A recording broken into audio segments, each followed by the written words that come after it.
Мен кече өзүмдүн пикиримди кесе айттым. Кыргыз тили бул биринчи кезекте кыргыздын өзүнө керек. Кыргыз өзү биринчи кезекте кыргыз болушубуз керек.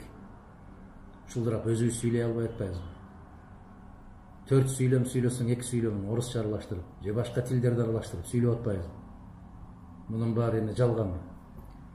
Ошондуктан тил жөнүндөгү мыйзамды саясий бир талаак алып чыкпаш керек. Өтө куулук менен жүргүзүп аткан иш. Азыр мына азык түлүктөр күн санап киши көтөрө албай турган деңгээлге көтөрүлдү. Баасы асманды чапчып атат. Жашоо деңгээли уламдан улам түшүп баратат.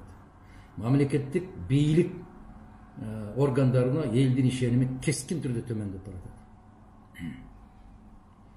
Ар бир кадамың сайын көчөдө жолуккан киши мен алданып калдым, мени алдап кетти.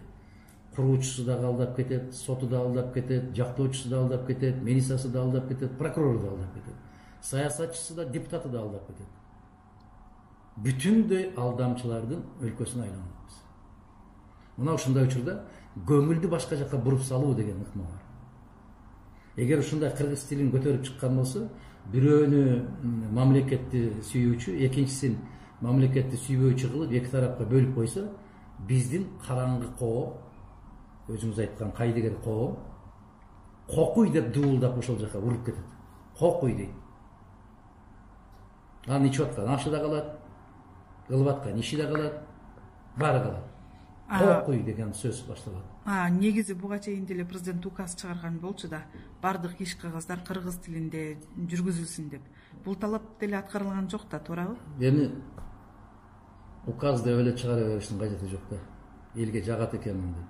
Мына блогер деп айтып аткан накта бүгүнкү бийликтин өзү блогер болуп алган да. Жалаң блогерлерден топтолгон кишилерди негизги саясатты жүргүзүүчүлөрдөн кылып алган. Бул убактылуу. Дуу этип көтөрүлөт, убактылуу. Бирок өтө катуу түшөт да. Кайдыгербиз деп атабыз, бирок кайдыгерликтин чегине жеткенде Кудай сактасын, биздин элден өткөн чечкиндүү бир коом пайда болуп калат. Болбойт да, өтө чечкиндүү болуп калат да.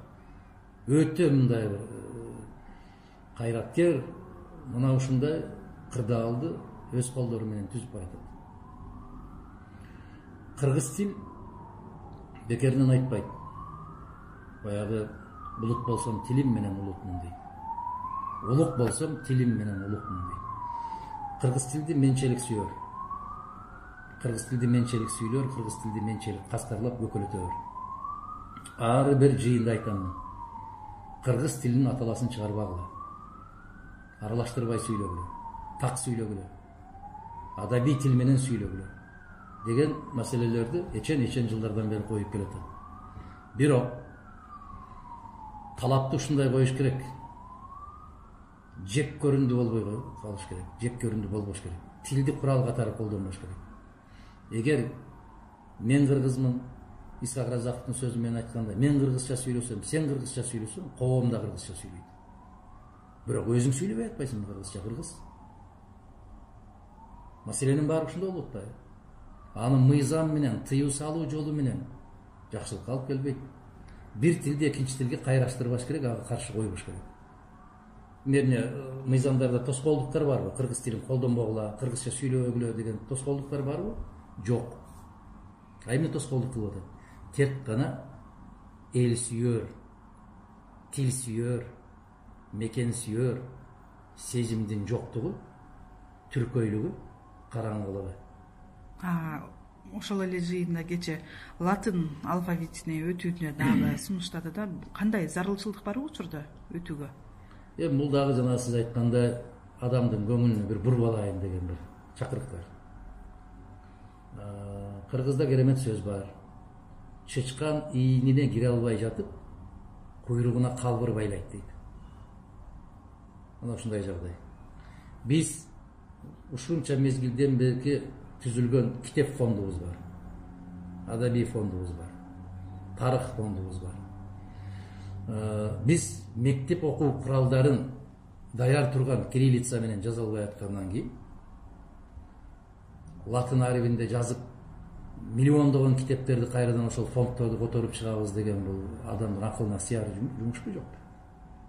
Экинчиден, латын арибине өтүп алып, латын арибинде окута турган бизде окутуучулар барбы?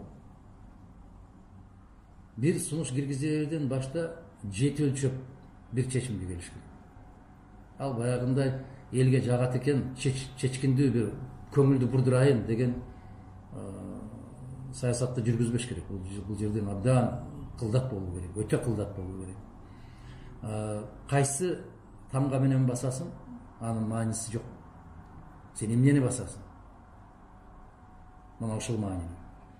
Ооба да билимди кайсы тилде алган маанилүү эмес да. Ге ошондо турат. Билим деген бул өтө бир мухит сыяктуу, океан сыяктуу терең. Анын жолдору ар кандай жолдор менен барса болот. Экинчиден, мына ошол баягы ишке ашпаган бир демилгелерди көтөрүп чыга коюу азыркы бийликтин расмий идеологиясы болуп калбадыбы? Баягы асманга шаар курабыз дегендей, же бир ошол соңку кездерде мода болуп баратпайбы? Кыргызстан ушунчалык алдына чыгып кетти, башка өлкөлөр суктан атат деген сыяктуу. Эми ушулардын баары айланайын, Кудайдын өзү сактаган болсун, элибизге инсап берсин. Журтубуз имандуу болсун. Бүгүн Арапа күнү жолугушуп атабыз. Эртең Кудай буйрса айт. Мен ачуураак да каттуураак да айткым келди, бирок ушул күндөрүндө жок дегенде бир аз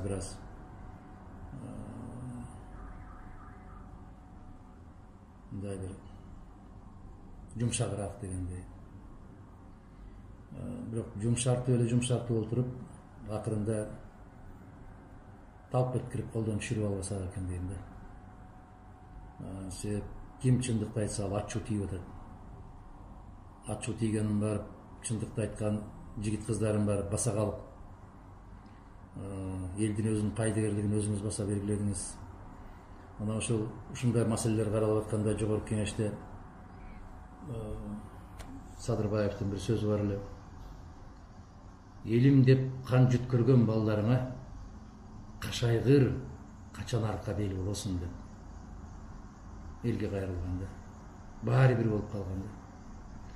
Ошол сыяктуу элге инсап берсин.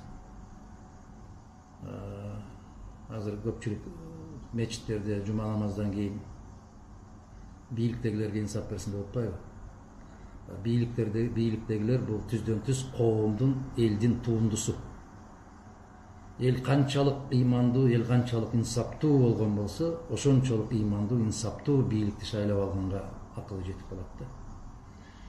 Ошол сыяктуу эки тарабы куржундун эки көзү сыяктуу бири-бирине тең келет.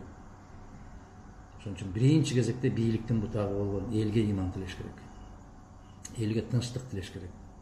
Элге токчулук, барчылык тилеш керек. Кайдыгерчиликтен Кудай сактаган болсун. Боло береттен Кудай сактаган болсун. Биз ушул мекен сүйөр, эл сүйөр, тил сүйөр сезимдерибиз жүрөктөн болушу керек. Тилде эмес, саясатта эмес, ал көкрөктө, көөдөмдө жашаган бир сезимдер болушу керек.